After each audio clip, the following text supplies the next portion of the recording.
رسول اللہ صلی اللہ علیہ وآلہ وسلم نے ارشاد فرمایا، جب بندہ اچھے انداز میں عبادت کرتا ہے اور پھر وہ بیمار ہو جاتا ہے تو اس پر مقرر کیے ہوئے فرشتے سے کہا جاتا ہے، اس کے عمل ویسے ہی لکھتے جاؤ جیسے یہ حالت صحت میں عمل کیا کرتا تھا، حتیٰ کہ میں اسے صحت یاب کر دوں یا اسے اپنے پاس بلا لوں۔ رسول اللہ صلی اللہ علیہ وآلہ وسلم نے ارشاد فرمایا، کیا میں تمہیں وہ بات نہ بتاؤں جو درجے میں روزے، نماز اور صدقے سے بھی افضل ہے؟ صحابہ کرام رضی اللہ تعالی عنہ نے عرض کی، کیوں نہیں حضور بتائیے۔ آپ صلی اللہ علیہ وآلہ وسلم نے فرمایا، لڑنے والوں کے درمیان صلح کروا دینا۔ رسول اللہ صلی اللہ علیہ وآلہ وسلم نے ارشاد فرمایا، تم لوگ نیک اعمال کی طرف جلدی کرو، ان فتنوں کے خوف سے جو سخت تاریک رات کی طرح ہیں، جس میں آدمی صبح کے وقت مومن اور شام کے وقت کافر ہوگا، شام کے وقت مومن اور صبح کے وقت کافر ہوگا، دنیاوی ساز و سامان کے بدلے اپنا دین بیچ دے گا۔ رسول اللہ صلی اللہ علیہ وآلہ وسلم نے ارشاد فرمایا، جو شخص اپنے بھائی کی ضرورت پوری کرے اللہ تعالیٰ اس کی ضرورت پوری کرے گا، جو شخص کسی مسلمان کی ایک مصیبت کو دور کرے اللہ تعالیٰ اس کی قیامت کی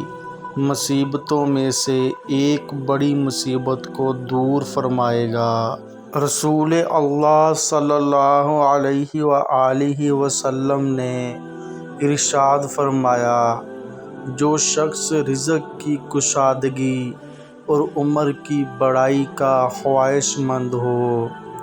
اس کو چاہیے کہ صلہ رحمی کرے اور ماں باپ کے ساتھ حسن سلوک کرے۔ رسول اللہ صلی اللہ علیہ وآلہ وسلم نے ارشاد فرمایا، روز قیامت جب مصیبتوں پر صبر کرنے والوں کو جزا دی جائے گی تو عافیت میں رہنے والے تمنا کریں گے، کاش دنیا میں ہماری کھالیں کینچیوں سے ادھیڑ دی جاتیں۔ رسول اللہ صلی اللہ علیہ وآلہ وسلم نے ارشاد فرمایا، بندہ جب نماز کے لیے کھڑا ہوتا ہے تو اللہ تعالیٰ اپنے درمیان اور اس کے درمیان سے پردہ اٹھا دیتے ہیں۔ اللہ تعالیٰ قرآن مجید میں ارشاد فرماتا ہے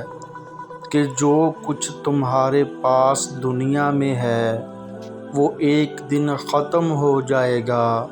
اور جو عمل تم اللہ تعالیٰ کے پاس بھیج دو گے وہ ہمیشہ باقی رہے گا۔ جو لوگ اللہ کی راہ میں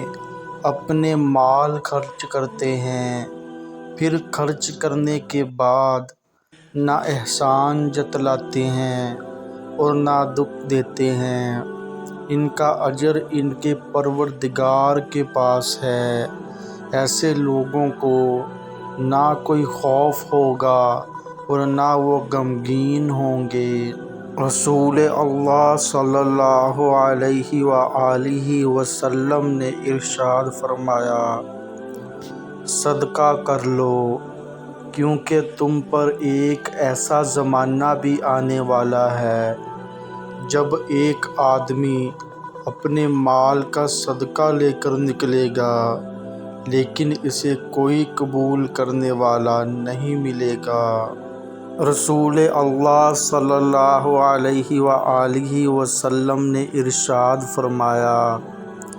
فقیر اور محتاج مسلمان جنت میں مالداروں سے آدھا دن پہلے داخل ہوں گے اور آدھا دن 500 سال کے برابر ہوگا۔